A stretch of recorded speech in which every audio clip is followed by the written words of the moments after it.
in the Golden State. We refer to her as the chief financial officer of the fifth largest economy in the world. She's the only woman to have served in back-to-back constitutional offices.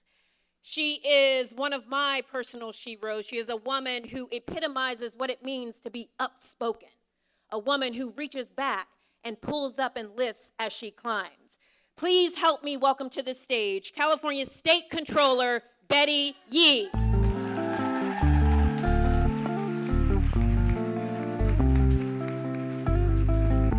Thank you, Kimberly Ellis. Good morning, Shiva people.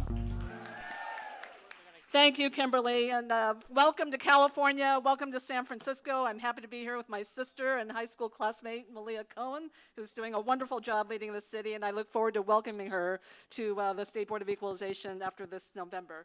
I want to thank Kimberly Ellis for personally lending her hand in preparing so many women to serve an elective office.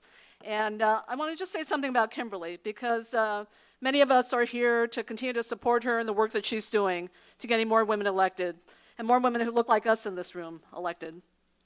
You know, although she did not prevail in her campaign to lead the California Democratic Party, she's now leading to build a brighter and more hopeful future, a future that is female and where women of color can take their rightful place at the table. And Kimberly could have easily walked away from politics after that defeat, but instead it emboldened her, because she knew exactly the next step she needed to take to be sure that we could still work towards social and economic justice and equity. And Kimberly, thank you very much for your continued leadership. And of course, thank you to Amy Ellison for your vision. Yes, we are talking about democracy of color, and the building of that begins right here today and will continue. So sisters, we are gathered here with purpose today, because I think all of us, I know I am, tired of being patted on the back as women of color who make things happen for others, right?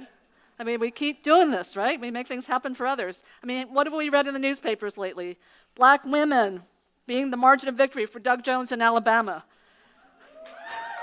Latinas showing up in force to elect President Obama.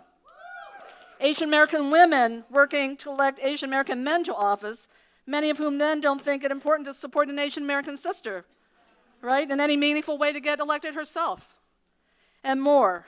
But women making all this happen, yet very little gets delivered back in return to elevate the quality of our own lives and those of our children and our communities. Our purpose here today, and it's a reason why we're here in California, because we are home to the largest multiracial, multi-ethnic, and yes, majority women population of all the 50 states. And this is ground zero for where the change is going to happen. So our purpose here today is very intentional. We're here to build our own community of support, a community where we acknowledge that each of us belongs, a community firm in our knowledge that our collective narratives can contribute to making a difference in the direction that this country is headed. So I think some truths that we have to face.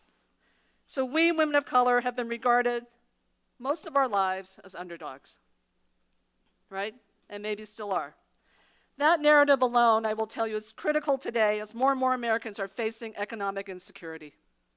Our voice matters in the policy debates about where the new job opportunities will be when automation and AI and robotics eliminate jobs, because we can change the debate to talk about how to reimagine work, how to embrace technology, and more importantly, how to reallocate work so that we do not leave any communities behind. Our voices matter when we talk about education, because unfortunately, our civil rights fights for access to quality public education are being fought again today in the 21st century, as we witness the movement to privatize education, further segregating opportunities for learning and economic success.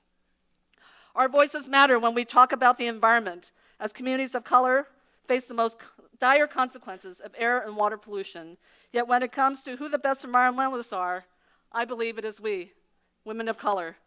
When we have grown up and raised our families with not much, and when we don't have much, we have very little to waste, right? And to our sisters in our indigenous communities, who know what it means to respect the land, who knows what it means to protect our oceans, and the lessons we can learn when they are in positions of leadership and decision-making. But it's not just enough to own our own narratives. We must work to elevate those with whom we share our narratives to serve as policymakers, decision makers, electing them to offices at all levels of government. And I just want to give a special shout out to all my sisters who are either serving already in elected office, who are running for elected office, and we know that that number is growing. Women of color are running, and we're going to keep running, and we're going to keep winning because we are confident and understand the experience, skills, and talents we bring to the table to be effective policymakers. Because we know how to create our own rules when determining what makes us viable and how to get elected when the political parties and political leadership discount us. We actually engage our constituents. We build coalitions. We are not afraid to speak of the aspirations of our communities that have been left behind, raising not necessarily the most money, but enough money to win, to be successful in our campaigns, and more importantly, turning out the vote one neighbor at a time.